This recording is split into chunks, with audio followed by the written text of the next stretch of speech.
हाँ जी, तो प्यारे बच्चों, आज मैं आपको वर्कशीट का सॉल्यूशन देने जा रही हूँ। आज एक्चुअली बोर्ड पर वीडियो नहीं बना सकती, मेरी ना टूथ की सर्जरी हुई है, विजडम टूथ की, तो थोड़ा ना फेस पर स्वेलिंग आ रखी है, दैट्स वाई। तो आज मैं आपको कॉपी में ही इसके सॉल्यूशंस बता दूँगी, ठीक है बेटा। तो मेन चीज़ क्या है, देखो समझना है, वो चीज़ इम्पॉर्टेंट है, ठीक है। तो सॉल्यूशंस बता रही हूँ मैं, फिर वहाँ से स्टार्ट करते हैं, ठीक है। आप लोग वर्कशीट अपने सामने खोल लेना। देखो फर्स्ट क्वेश्चन जो था वो हमारे पास था कि SI unit of, I hope नज़र आ रहा है, हाँ, SI unit of, SI unit radian पर सेकेंड रिप्रेजेंट। देखो रेडियन का मतलब होता है एंगल, है ना, तो थीटा बाय, और सेकेंड का मतलब होता है टाइम, तो थीटा बाय टाइम जो होता है वो रिप्रेजेंट करता है ओमेगा, एंड ओमेगा का मतलब क्या होता है, एंगुलर वेलोसिटी, ठीक है। तो फर्स्ट का जो आंसर बनेगा वो बनेगा एंगुलर वेलोसिटी का, ठीक है। सेकेंड जो हमारे पास है x is equals to a sine omega t, मेरे से थोड़ा बोला भी नहीं जा रहा है तो अभी, ठीक है, तो थोड़ा सा एडजस्ट कर लेना। हाँ, उसने बोला है कि डायमेंशंस ऑफ ओमेगा निकालना है। देखो ये पूरा जो है ना वो हमारा डायमेंशन लेस बनेगा, क्योंकि एंगल है ना, एंगल की डायमेंशंस नहीं होती, तो इसका मतलब ओमेगा टी जो आएगा वो हमारा क्या आएगा, M zero L zero T zero आएगा, ठीक है। तो जब ओमेगा निकालना है आपने तो ये टी अपॉन में चला जाएगा ना, तो इसकी डायमेंशंस क्या बनेंगी, t-1 बनेंगी, दैट मीन्स इसका फर्स्ट ऑप्शन हो जाएगा, ठीक है। थर्ड हमारे पास है, इसके एंड में मैं तुम्हें इसकी सॉल्यूशंस की वीडियो भी दे दूंगी, ठीक है, लेकिन वो तब दूंगी जब आप ये सारा खुद कर चुके होंगे। विच of the following pairs have the same dimensional formula. तो अगर सेम डायमेंशनल फार्मूला की बात करें, आप निकाल के देखो, तो वर्क का फार्मूला क्या होता है, फोर्स इंटू डिस्टेंस होता है, ठीक है, और टॉर्क का भी फार्मूला क्या होता है, फोर्स इंटू परपेंडिकुलर डिस्टेंस होता है। तो दोनों का ही हमारे पास क्या बना, सेम डायमेंशन बनेगी, ठीक है। Dimensional formula of surface tension, surface tension का फार्मूला क्या होता है, फोर्स अपॉन लेंथ होता है, तो फोर्स की ml_t-2 अपॉन में लेंथ, लेंथ से लेंथ कैंसिल हो गया तो mt-2 बनेगा, ठीक है। तो next, a physical quantity is given by f is equals to K M we square upon R. देखो f equals to K M we square upon R, ये बना। तो आपको k की डायमेंशंस निकालनी है, तो k को हम यहाँ रखेंगे f into r by m we square, यानी f की बनी mlt-2 upon into L upon mass, velocity की Lt-1 होती है, तो L2T-2 हो जाएगा, ठीक है। देखो m से m कैंसिल हो गया, L2 से L2 गया, T-2 से T-2 गया, तो इसका जो आंसर बनेगा m0 L0 T0। आपने आंसर्स अगर सॉल्व करे हैं तो मैच भी कर लेना, ठीक है। तो ऑप्शन आ जाएगा इसका ए। नेक्स्ट है मेरे पास, the unit of impulse is equals to, the unit of impulse क्या होती है, इम्पल्स की यूनिट होती है न्यूटन इंटू सेकेंड। इम्पल्स का फॉर्मूला क्या होता है, फोर्स इंटू टाइम, ठीक है। तो इम्पल्स का जो फॉर्मूला है that is equals to force into time, यानी न्यूटन इंटू सेकेंड, ठीक है। तो न्यूटन सेकेंड का मतलब क्या हुआ, न्यूटन फोर्स होता है ना, फोर्स को एम में बोलते हो, तो इसको हम केजी मीटर पर सेकंड भी लिख सकते हैं, ठीक है, केजी मीटर। एक्सेलरेशन की पर सेकंड स्क्वायर होती है और एक सेकंड ऊपर है, तो केजी मीटर सेकंड स्क्वायर, और साथ में सेकंड, सेकंड से सेकंड कैंसिल हो गया, तो क्या बनेगा, केजी मीटर पर सेकंड आ जाएगा, तो ऑप्शन इसका बनेगा सी, ठीक है। नेक्स्ट उसके बाद हमारे पास है question number 7, which of the following is dimensionless. तो जो डायमेंशनलेस क्वांटिटी है इसमें से स्पेसिफिक ग्रेविटी है, क्वेश्चन नंबर 7 ए ऑप्शन हो जाएगा, ठीक है। Question number 8, which one of the following does not have the same dimensions as energy. देखो सबकी डायमेंशन सेम है, लेकिन यहाँ पर आंसर जो आएगा वो क्या आएगा, टॉर्क आएगा। क्यों टॉर्क आएगा, क्योंकि उसका ना नेचर डिफरेंट होता है, ठीक है। ये एक तरह का रोटेटिंग फोर्स है, फॉर्मूला बेशक सेम है लेकिन बाकी सभी एनर्जी की फॉर्म है, तो हम इसमें जो टॉर्क है उसको हम बोल देंगे, ठीक है। तो जो आपका आंसर है वो टॉर्क आ जाएगा। विच one of the following is not a fundamental quantity. देखो पहले तो फंडामेंटल क्वांटिटीज देखो, 7 क्वांटिटीज हैं होती हैं हमारे पास, ठीक है। जो क्वांटिटीज हैं वो 7 है। 7 कौन कौन सी होती हैं, देखो बेसिक हमने करी हुई है, मास, लेंथ,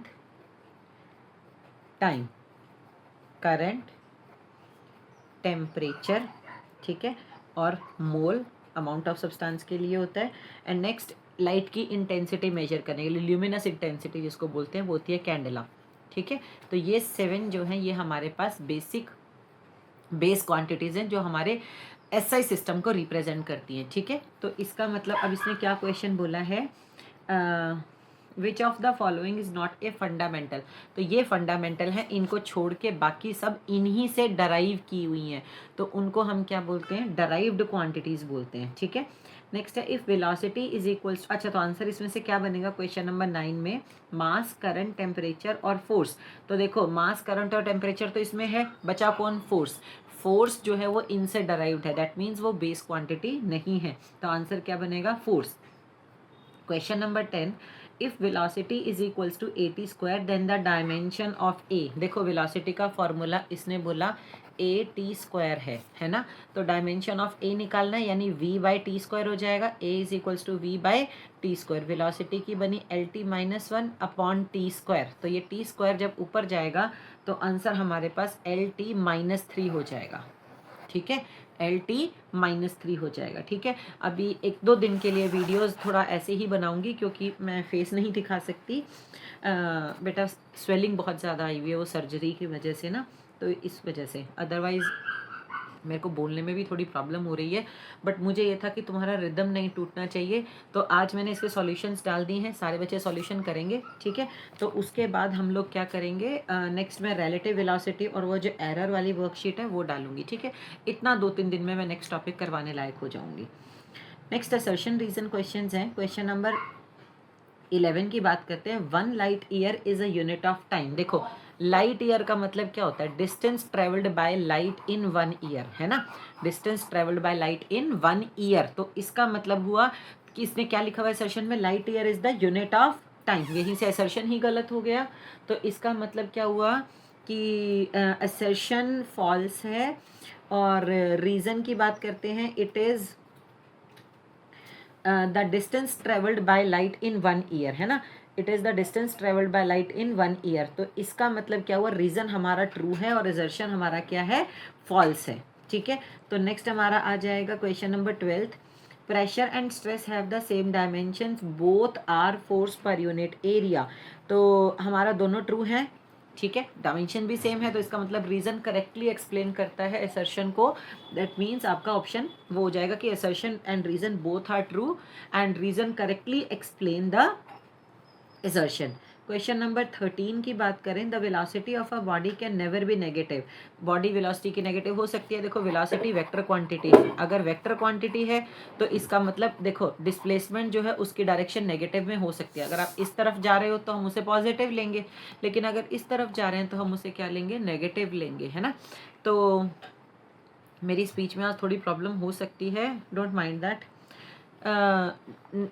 डायरेक्शन अगर डिस्प्लेसमेंट की नेगेटिव हो सकती है तो वेलोसिटी की भी होगी, ठीक है। तो हमारा असर्शन ही यहाँ पर फॉल्स हो गया। नेक्स्ट उसके बाद है असर्शन फॉल्स है, ठीक है।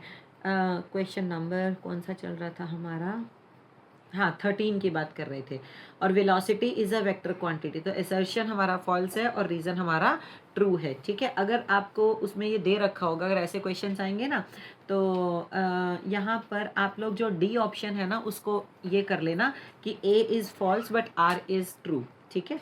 नेक्स्ट हमारे पास जो क्वेश्चन है, the unit of work and torque are same, बिल्कुल सेम है एग्जैक्टली। वर्क की भी जो यूनिट होती है वो हमारे पास फोर्स इंटू डिस्टेंस से बनती है, और जो टॉर्क है उसकी भी यूनिट फोर्स इंटू डिस्टेंस से बनती है, ठीक है। नेक्स्ट क्या कह रहा है, but their physical nature is different, yes different है, ठीक है, दोनों ट्रू है, लेकिन वो उसको करेक्टली एक्सप्लेन नहीं कर रहा, तो इसका मतलब ऑप्शन इसका क्या बनेगा, बी बनेगा, ठीक है। नेक्स्ट हमारे पास है question number 15, dimensional analysis can check correctness of a equation, ठीक है। तो डायमेंशनल एनालिसिस आपका इक्वेशन को चेक कर सकता है, करेक्ट है बिल्कुल। It can also give the exact numerical constant in the equation, obviously not, ठीक है। ये सिर्फ हमें के बारे में बताता है, के क्या चीज़ है वो हमें नहीं बताता, ठीक है।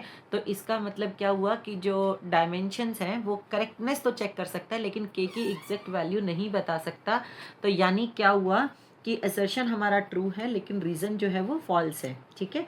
अब आ जाते हैं वेरी शॉर्ट क्वेश्चंस के ऊपर। What are the base quantities in SI system, give two examples. Base quantity मैंने बताया कि एसआई सिस्टम में 7 बेस क्वांटिटीज होते हैं जिनके ऊपर हमारा जो सिस्टम है वो बेस्ड है ना। तो ये वाली आपने क्वांटिटीज लिख देनी है, ठीक। एग्जाम्पल्स ये 7 के 7 ही इसमें मेंशन कर देना। Give an example of a physical quantity which has magnitude but no units. ऐसा बताना है कि जिसकी वैल्यू होती है लेकिन यूनिट्स नहीं होती, ठीक है। तो वो आपके पास आ जाएगा रिफ्रैक्टिव इंडेक्स और स्पेसिफिक ग्रेविटी आप बोल सकते हो, ठीक है। रिफ्रैक्टिव इंडेक्स और स्पेसिफिक ग्रेविटी, ठीक है। ये दोनों चीज़ें ऐसी हैं जिनकी हमारे पास वैल्यू होती है लेकिन डायमेंशंस नहीं होती, यूनिट्स नहीं होती, ठीक है। Specific gravity. तो आंसर लिखेंगे क्वेश्चन नंबर 17 का, रिफ्रैक्टिव इंडेक्स और स्पेसिफिक ग्रेविटी इनकी यूनिट्स होती है, सॉरी क्या है, इनकी वैल्यू होती है लेकिन यूनिट्स नहीं होती। नेक्स्ट है define 1 parsec, is it the unit of distance और ऑफ टाइम। पार्सेक डिफाइन करना। अब ये देखो यहाँ ना हमारे पास 3 चीज़ें हैं। एक लाइट ईयर है, लाइट ईयर मैंने अभी एक्सप्लेन कर दिया, ठीक है। एक एस्ट्रोनॉमिकल यूनिट होती है और एक आपके पास पार्सेक होती है, ठीक है। तो ये आपने क्या क्या करना है कि पार्सेक आप कैसे डिफाइन करोगे कि अगर 1 एस्ट्रोनॉमिकल यूनिट, ठीक है, इतने डिस्टेंस के इक्वल अगर कोई सर्कल मान लेते हैं, ठीक है, और रेडियस इतनी होनी चाहिए 1 एस्ट्रोनॉमिकल यूनिट के इक्वल होनी चाहिए, ठीक है। तो 1 एस्ट्रोनॉमिकल यूनिट के इक्वल अगर आपके पास क्या है, ये आर्क है, ठीक है। और यहाँ आर्क जो है अगर एंगल 1 सेकेंड का बना रही है, 1 AU ये होना चाहिए और ये 1 सेकेंड का एंगल हो, तो आपके पास जो डिस्टेंस होगा, ठीक है, वो हम क्या बोलेंगे, 1 पार्सेक बोलेंगे। तो आप कैसे इसको डिफाइन करोगे, distance eight which 1 AU subtends an angle of 1 second. Distance eight which 1 AU, ठीक है, सबटेंड्स एन एंगल ऑफ कितना, 1 सेकेंड का। तो उसको हम क्या, आर्क लेंथ लेनी है आपको ये, ठीक है। तो ये डिस्टेंस को आप क्या बोलोगे, 1 पार्सेक बोलोगे, ठीक। नेक्स्ट उसके बाद मेरे पास आ जाता है question number 19, v is equals to u plus 80। बहुत सिंपल क्वेश्चन है, v is equals to u plus 80। Check the correctness, ठीक है। लेफ्ट हैंड साइड डायमेंशन देखेंगे तो v की जो डायमेंशन आएगी वो कितनी आएगी, LT-1। अगर राइट हैंड साइड देखोगे तो यहाँ पर बेटा एक फैक्ट लगेगा जो हमने ऑलरेडी किया हुआ है। देखो जो वेलोसिटी है, u वेलोसिटी है ना, LT-1 plus acceleration LT-2 multiply by t, ठीक है। तो ये क्या बनेगा, LT-1 प्लस t-2 है और t है तो t-1 आ गया, LT-1 plus LT-1 that is equals to LT-1। तो left hand side right hand side दोनों तरफ डायमेंशन सेम हो गई। That means by the principle of homogeneity the given formula is correct, ठीक है।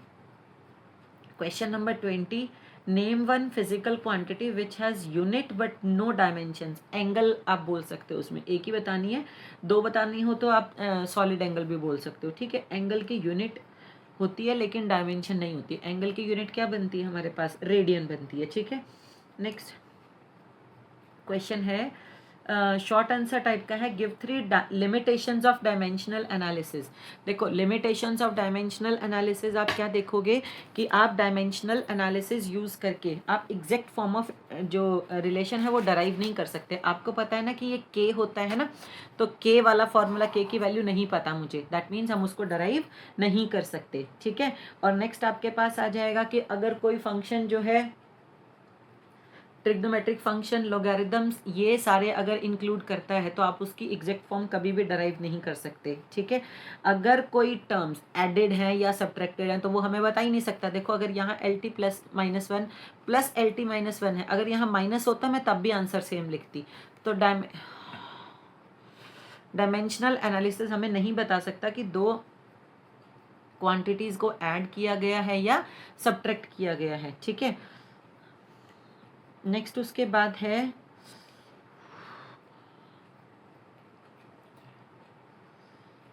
बेटा मेरे से बोलना नहीं जा रहा, ठीक है। मैं ना बाकी क्वेश्चंस कल डिस्कस कर दूंगी। मैं इसकी ना वीडियो जो है वो साथ में अटैच कर दूंगी, ठीक है ना, तो वो भी देख लेना, ठीक। मेरे से अभी इतना ही डिस्कस हो रहा है, मुझसे बोला नहीं जा रहा, बहुत पेन हो गया ज़्यादा, ठीक है। तो कल मिलती हूँ, thank you so much.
Question number 22 से अगर किसी को लगे ना, देखो 22 में ये वाला मेथड मत यूज़ करना, डायमेंशंस वाला करना है। तो अगर किसी को लगे कि क्वेश्चन नहीं सॉल्व हो रहा तो मुझे बता देना, मैं दोबारा से रिपीट करूँगी इनको, ठीक है? कल बता दूँगी बेटा।